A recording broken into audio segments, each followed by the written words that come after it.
Selamat pagi Prof. Vina. Pada kesempatan ini kami akan mempresentasikan tentang antioksidan. Saya akan memulai dengan stres oksidatif. Stres oksidatif mengacu pada ketidakseimbangan antara oksidan dan antioksidan di dalam tubuh karena kekurangan antioksidan atau peningkatan produksi reaktif oksigen spesies, reaktif nitrogen spesies, dan reaktif sulfur spesies yang menyebabkan potensi kerusakan sel. Tubuh manusia membutuhkan spesies oksidan dan antioksidan untuk memetabolisme normal, transduksi sinyal, dan pengaturan fungsi seluler. Oleh karena itu, setiap sel mempertahankan kondisi hemostasis antara spesies oksidan dan antioksidan. Karena elektron radikal bebas yang tidak berpasangan, radikal bebas ini menunjukkan aktivitas yang tinggi untuk bereaksi dengan molekul lain agar dapat dinetralkan. Radikal bebas memiliki fungsi penting dalam pensinyalan sel, apoptosis, transportasi ion, dan ekspresi gen. Reaktivitas kimiawi dari radikal bebas yang tidak aktif dapat merusak semua makromolekul seluler, termasuk karbohidrat, protein, lipid, dan asam nukleat. Secara umum, sel mampu melindungi diri dari kerusakan radikal bebas melalui reaksi enzimatik intraseluler, pengkelat logam, dan pembersihan radikal bebas untuk menjaga hemostasis radikal bebas pada tingkat yang rendah. Selain itu, antioksidan makanan dapat membantu menjaga status antioksidan yang memadai di dalam tubuh. Meskipun demikian, selama stres dan disfungsi sel, kadar radikal bebas dapat meningkat secara dramatis dan menyebabkan kerusakan sel yang signifikan di dalam tubuh.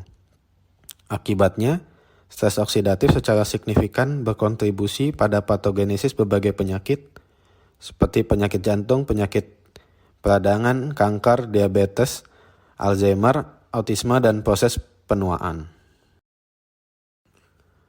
Reaktif oksigen spesies atau ROS dapat dibagi menjadi dua kategori. Molekul oksigen yang memiliki elektron tidak berpasangan dan molekul oksigen yang berada dalam keadaan tereksitasi. Contohnya meliputi radikal anion superoksida, radikal hidroksil, radikal peroksil lipid, radikal oksida nitrat, dan oksigen singlet.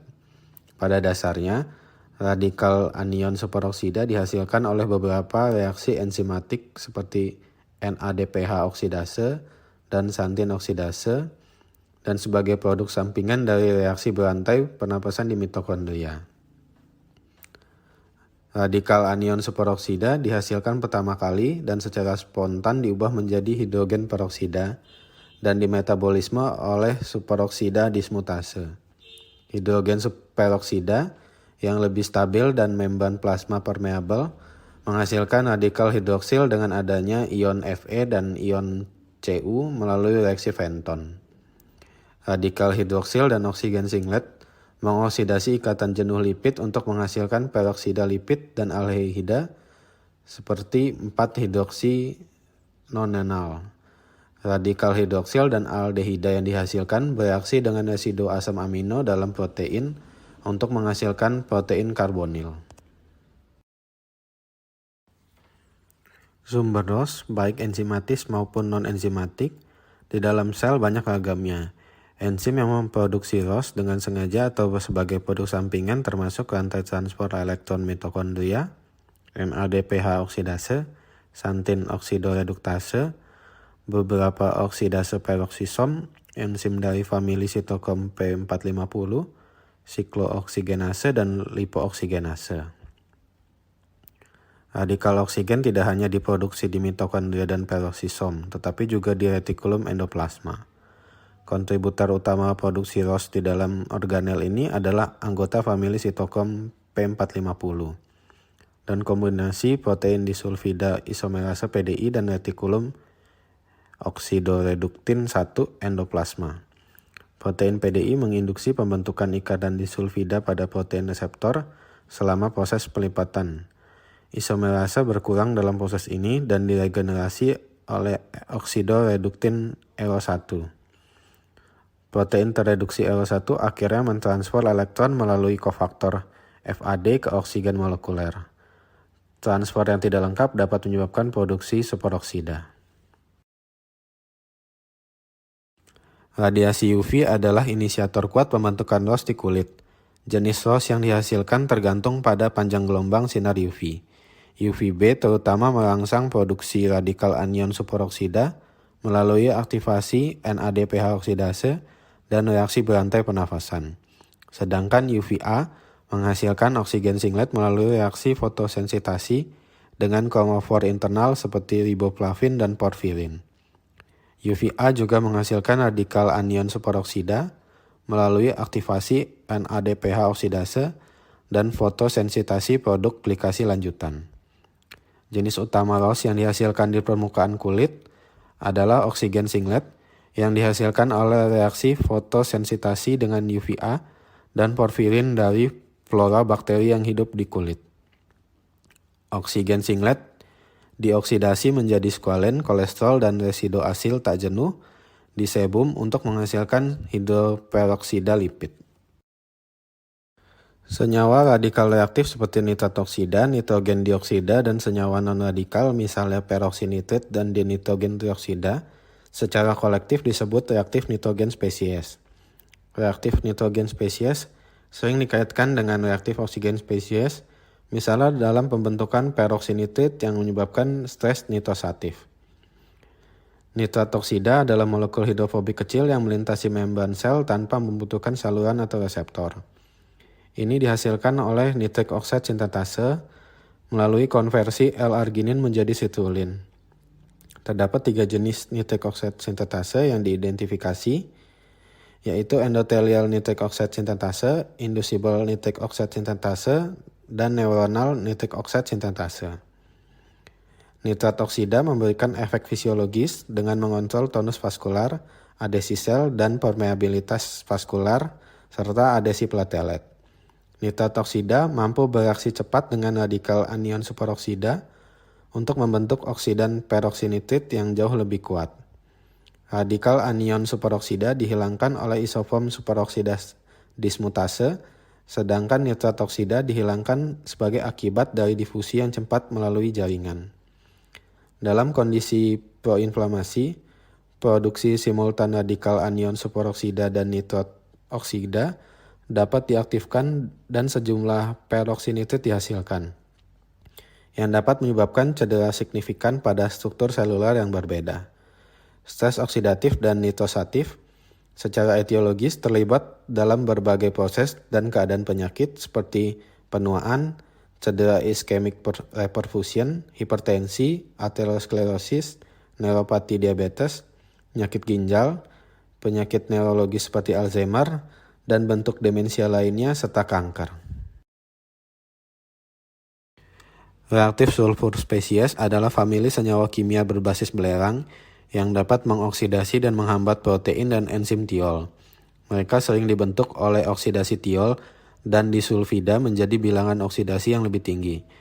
Contoh reaktif sulfur spesies termasuk persulfida, polisulfida, dan tiosulfat.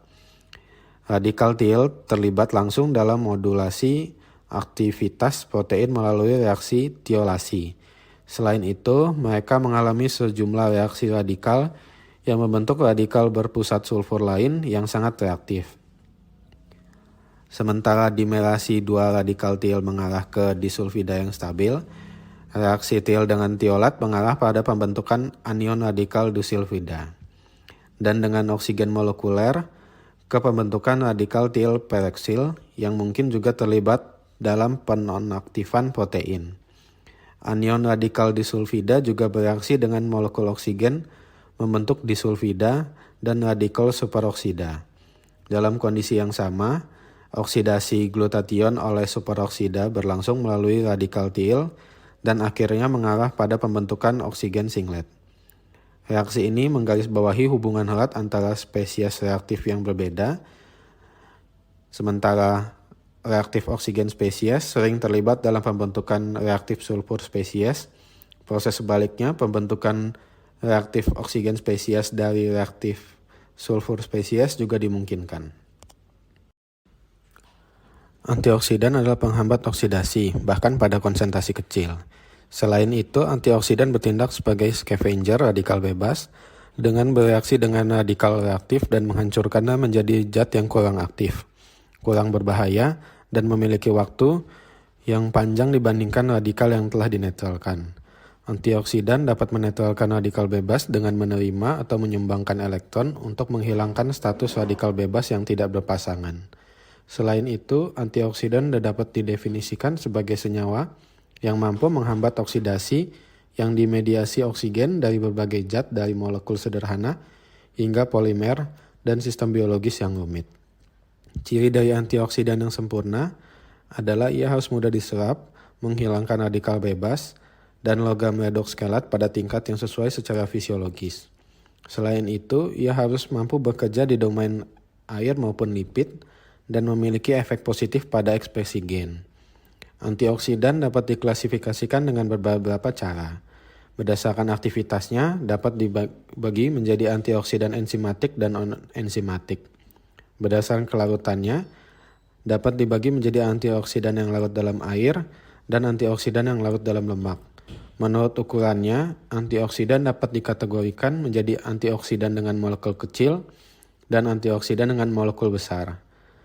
Antioksidan kinetik dapat dikategorikan sebagai antioksidan yang mampu memutus rantai melalui reaksi radikal peroksil, antioksidan yang memiliki kemampuan memutus rantai dengan cara bereaksi dengan radikal alkil, antioksidan yang memutus rantai siklik, antioksidan pengurai hidroperoksida, antioksidan penonaktif logam. Berdasarkan sumbernya, antioksidan dikategorikan sebagai alami atau sintetis. Berdasarkan asalnya, antioksidan juga dikategorikan menjadi antioksidan eksogen dan endogen. Berdasarkan mekanisme kerjanya, dapat menjadi primer, sekunder, dan tersier. Antioksidan primer bekerja dengan menghambat pembentukan radikal baru. Antioksidan sekunder bekerja dengan menangkal radikal bebas yang sudah terbentuk untuk menghindari reaksi berantai. Sedangkan antioksidan tersier bekerja untuk mengembalikan dan melindungi dari kerusakan lebih lanjut akibat radikal bebas. Berdasarkan pada lokasi di jaringan, antioksidan dapat dibagi menjadi antioksidan intraseluler, antioksidan pada membran sel, dan antioksidan ekstraseluler.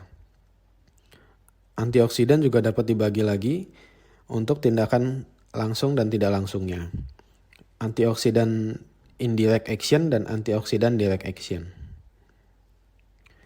Antioksidan dapat melindungi sel dan organ tubuh terhadap efek berbahaya dari stres oksidatif melalui berbagai mekanisme pertahanan, baik oleh reaksi enzimatis maupun non-enzimatis yang bekerja secara sinergis dan bersama-sama.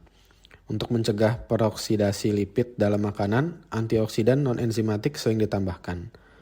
Penggunaan antioksidan untuk makanan dan tujuan terapeutik harus dikarakterisasi dengan hati-hati karena beberapa antioksidan lipid dapat memberikan efek prooksidan pada molekul lain dalam keadaan tertentu.